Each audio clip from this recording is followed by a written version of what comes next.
Hello student, welcome back to my channel Akhil math classes. तो आज हम स्टार्ट करेंगे क्वेश्चन नंबर 5। ओके, तो क्वेश्चन यहाँ पे गिवन है sec theta equal to 13/2 calculate all the other trigonometry ratio. ठीक है, तो हमें यहाँ पे गिवन है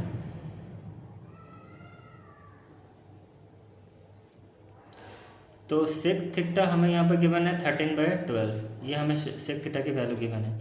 हमें जो बाकी का जो ट्रिग्नोमेट्री रेशियो वो हमें निकालना है। तो ये बाकी के ट्रिग्नोमेट्री हम निकालेंगे सेक थीटा, जैसे बाकी के ट्रिग्नोमेट्री जैसे साइन थीटा हो गया आपका, सेक थीटा कोसेक थीटा, तो बाकी का टैन थीटा कॉट थीटा वो सारा आपको निकालना है, जो बाकी रिमेनिंग जो रहेगा। ठीक है, तो चलो उसको निकालते हैं। टोटल हमारे कितने हैं? 6 हैं। 6 में से हमें एक गिवन है और बाकियों का निकालना है। ठीक है, तो पहले हम क्या करते हैं, जो भी हमें गिवन है उससे पहले हम फिगर बना लेते हैं अपना। तो सेक थीटा यहाँ पर गिवन है 13/12। तो सेक थीटा जो होता है हमारा, उसका जो रिलेशन है, जो फ्रैक्शनल जो रिलेशन है, सेक थीटा हमारा क्या होता है, h/b इक्वल टू 13/12। तो इसको मैं ऐसे लिख सकता हूँ, तो h/b को मैं लिख सकता हूँ h/b इक्वल टू 13/12। तो इसको अब मैं लेट लूँगा। लेट h जो है वो मेरा कितना हो जाएगा 13x, कमा, और जो मेरा b हो गया वो हो गया मेरा 12x। ठीक है, तो अब मैं फिगर ड्रॉ कर दूंगा यहाँ पर। मैं एक ही फिगर ड्रॉ करूँगा यहाँ पर। ओके, तो यहाँ पर कुछ तो नेमिंग वगैरह गिवन नहीं है, बट थीटा के रेस्पेक्ट पे यहाँ पर पूछा गया है। तो मैं थीटा बच्चों इसको असाइन कर देता हूँ, क्योंकि ये तो जगह आपका 90 हो ही जाएगा। मेरा मर्जी थीटा यहाँ पर लिखता है या फिर यहाँ पर लिखो, मैंने यहाँ पर लिख दिया। राइट, ओके, तो थीटा के अकॉर्डिंग ये सामने वाला होगा, ये क्या होगा आपका P, और 90 के सामने ये होगा हमारा H, बचा यहाँ पर नीचे B। ठीक है, अब नेमिंग यहाँ पर दे दो कुछ भी, ABC। ठीक है, समझ में आ गया। तो हमें अब ठीक है, H यहाँ पर कितना है 13x थे, 13x, तो यहाँ मैंने लिख दिया 13x। B मेरा कितना है 12x, यहाँ मैंने लिख दिया 12x। ठीक है, तो अब हमें क्या नहीं पता, H पता है, B पता हो गया, हमें P नहीं पता। तो पाइथागोरस थ्योरम यहाँ पर लिख दो, बाय यूजिंग पाइथागोरस थ्योरम। तो हम यहाँ पर अप्लाई कर रहे हैं, आपको यहाँ पर लिखना पड़ेगा बाय यूजिंग पाइथागोरस थ्योरम। तो हम यहाँ पर रिलेशन लिखते हैं, हाइपोटेनस का स्क्वायर इक्वल टू बेस का स्क्वायर प्लस परपेंडिकुलर स्क्वायर। हमारा हाइपोटेनस कितना है, यहाँ पर नेमिंग लिखो आप, AC का स्क्वायर इक्वल टू BC का स्क्वायर प्लस AB का स्क्वायर। ओके, तो यहाँ पर AC हमारा कितना है 13x का स्क्वायर, जो भी सेम प्रोसेस आपको पता ही है। यहाँ तक अगर वीडियो आप आ गए हो तो सब पता हो गया आपका प्रोसेस, बस मैं लिख रहा हूँ। और यहाँ पर मैं लिख दूँगा AB का स्क्वायर। राइट, तो ये हो गया आपका 169x square equal to 144x square plus AB का स्क्वायर। तो माइनस करते हैं 169x square minus 144x square equal to AB का स्क्वायर। अब इसको सीधा कर दो, AB का स्क्वायर इक्वल टू, आप चाहो तो ऐसे लिख सकते हो। तो चलिए अब इसको माइनस कीजिए। माइनस अगर करें तो ये कितना हो जाएगा, तो माइनस अगर करने से तो हम लिखेंगे AB का स्क्वायर, माइनस करो 9 में से 4 गया कितना 5, 6, 4 माइनस करो 2, तो 25x स्क्वायर हो गया यहाँ पर। तो सिर्फ AB का जो वैल्यू हो गया वो कितना हो गया, square root of 25x square. तो आंसर आपका निकला AB इक्वल टू कितना निकला 5x। ओके, AB कितना हो जाएगा 5x। यहाँ तक क्लियर है। आप देखो, तो बाकी के ट्रिग्नोमेट्री रेशियो हमें निकालना है। तो AB हमें मिल चुका, तो AB यहाँ पर आप मेंशन कर दो, ये हो गया आपका 5x हो गया। तो सेक थीटा हमें गिवन है, बाकियों का भी निकाल लेते हैं, सारा तो मिल चुका हमें। राइट, तो बाकी का रिलेशन एक एक करके निकालते हैं। पहले साइन थीटा से शुरू करते हैं। तो साइन थीटा का फॉर्मूला क्या होता है बच्चों, P/H होता है। तो हमारा यहाँ पर P है कौन, पहले सारे लिख लेते हैं, उसके बाद वैल्यू पुट कर देंगे P/H। तो P यहाँ पर है कौन, P यहाँ आपका AB है, P/H मतलब AB/AC। अब उसके बाद लिखते हैं कॉस थीटा। कॉस थीटा होता है हमारा B/H। तो B यहाँ पर है आपका BC/AC। कॉस थीटा हो गया। अब आते हैं टैन थीटा। टैन थीटा होता है हमारा P/B होता है, परपेंडिकुलर बेस। P यहाँ पर है कौन, AB/BC।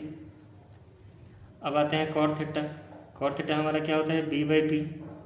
तो B यहाँ पर मतलब BC/AB, मतलब इसका उल्टा। अब आते हैं लास्ट में सिर्फ एक ही बचा, कॉसेक थीटा। ठीक है, कॉसेक थीटा होता है हमारा, कॉसेक होता है H/P होता है। ठीक है, H/P। तो एच कौन है हमारा इधर, एच है AC बाई AB। ठीक है, सारे हो गए। अब वैल्यू पुट करो। पहला साइन थीटा का वैल्यू अब निकलेगा AB बाई AC। तो AB है कौन, देखो AB 5x, तो 5x बाय AC है कितना 13x, तो x कैंसिल, तो यहाँ हो गया आपका 5/13। तो हमारा साइन थीटा कितना हो गया 5/13। फिर BC बाई AC, BC कितना है 12x बाई AC कितना है 13x, तो x कैंसिल, यहाँ पर हो गया 12/13। नाउ AB बाई AC, तो AB कितना है 5x बाई BC कितना है 12x, तो x कैंसिल, ये हो गया आपका 5/12।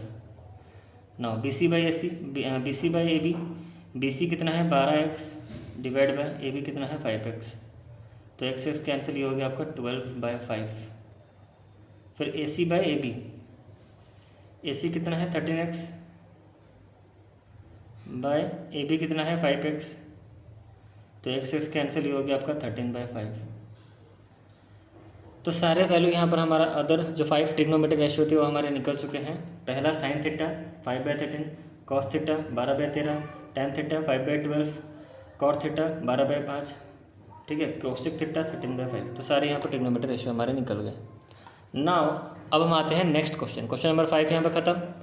अब आते हैं क्वेश्चन नंबर 6 पे। तो क्वेश्चन नंबर 6 यहाँ पे लिखा हुआ है, देखो ध्यान से। If angle A and angle B are acute angles such that cos A equal to cos B, then show that angle A equal to angle B। बहुत ही इजी क्वेश्चन है, कैसे करना है ध्यान से देखो। तो यहाँ पर AB तो हमें समझ में आ रहा है एक्यूट एंगल, तो पहले राइट एंगल ट्रायंगल बना ही लेते हैं।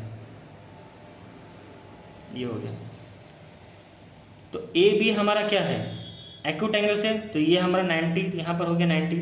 तो यहाँ तो आप AB लिख नहीं सकते, ना ही A लिख पाओगे ना ही B लिख पाओगे, तो यहाँ हम C ही लिख देते हैं। और A को रखो ऊपर, B को रखो इधर, तभी ना ये एक्यूट एंगल बनेंगे, राइट। समझ में आ गया। तो फिगर हमारा ऐसे बनेगा।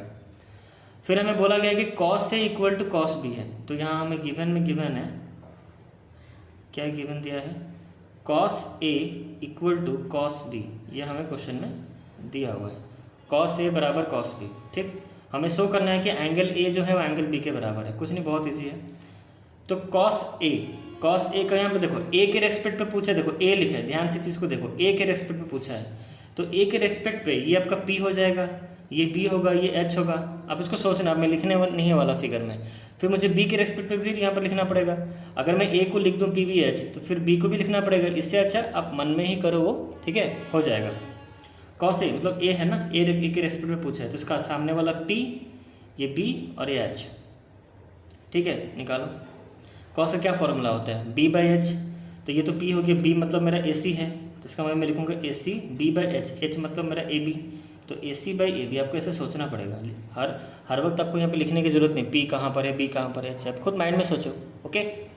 फिर cos B मतलब B के रेस्पेक्ट पे पूछा है, तो B के रेस्पेक्ट पे ये सामने वाला उसका होगा P, ये P हो गया, ये B हो गया और ये H हो गया।